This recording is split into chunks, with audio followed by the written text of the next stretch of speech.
കോതമംഗലത്ത് ഫോറസ്റ്റ് ഡിവിഷന്റെ നേതൃത്വത്തിൽ ഡിവിഷൻ തല അദാലത്ത് സംഘടിപ്പിച്ചു. കേരള സർക്കാരിന്റെ 100 ദിന കർമ്മ പരിപാടിയുടെ ഭാഗമായിട്ടായിരുന്നു അദാലത്ത്. കേരള സർക്കാരിന്റെ 100 ദിന കർമ്മ പരിപാടിയുടെ ഭാഗമായി കോതമംഗലം ഫോറസ്റ്റ് ഡിവിഷൻ സംഘടിപ്പിച്ച ഡിവിഷൻ തല അദാലത്തിൽ മനുഷ്യ വന്യജീവി സംഘർഷം കുറയ്ക്കുന്നതിനുള്ള വിവിധ പദ്ധതികൾ പ്രഖ്യാപിച്ചു. ഷിബു തെക്കുംപുറം MLA അദാലത്ത് ഉദ്ഘാടനം ചെയ്തു.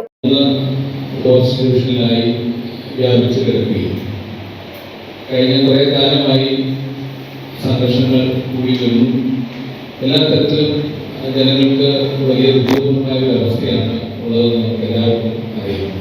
High range circle chief conservator of forest DK Vinod Kumar IFS അധ്യക്ഷത വഹിച്ചു. കോൺഫ്ലിക്ട് ലാൻഡ്സ്കേപ്പായി തിരിച്ചറിഞ്ഞ 12 മേഖലകളിലെ പ്രധാന പരാതികൾ 100 ദിവസത്തിനകം പരിഹരിക്കുമെന്ന് അധികൃതർ അറിയിച്ചു. വന്യജീവി സാന്നിധ്യം തിരിച്ചറിയാൻ AI അധിഷ്ഠിത മുന്നറിയിപ്പ് സംവിധാനം വ്യാപിപ്പിക്കുന്നതിനോടൊപ്പം 25 പുതിയ RRT രൂപീകരിക്കാനും തീരുമാനമായി. കാട്ടുപന്നി ശല്യം നിയന്ത്രിക്കാൻ പഞ്ചായത്ത് തലത്തിൽ എംബാൻഡ് ഷൂട്ടർമാരെ നിയോഗിക്കുന്ന സംവിധാനവും പ്രാദേശിക റെസ്പോൺസ് ടീമുകൾ ശക്തിപ്പെടുത്തുന്നതിനുള്ള നടപടികളും പുരോഗമിക്കുകയാണെന്ന് അധികൃതർ അറിയിച്ചു.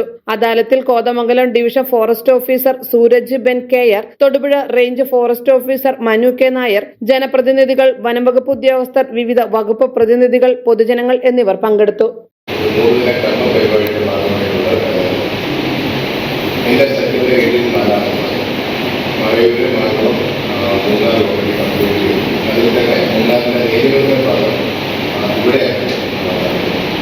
News desk media 60 news, Kothamangalam.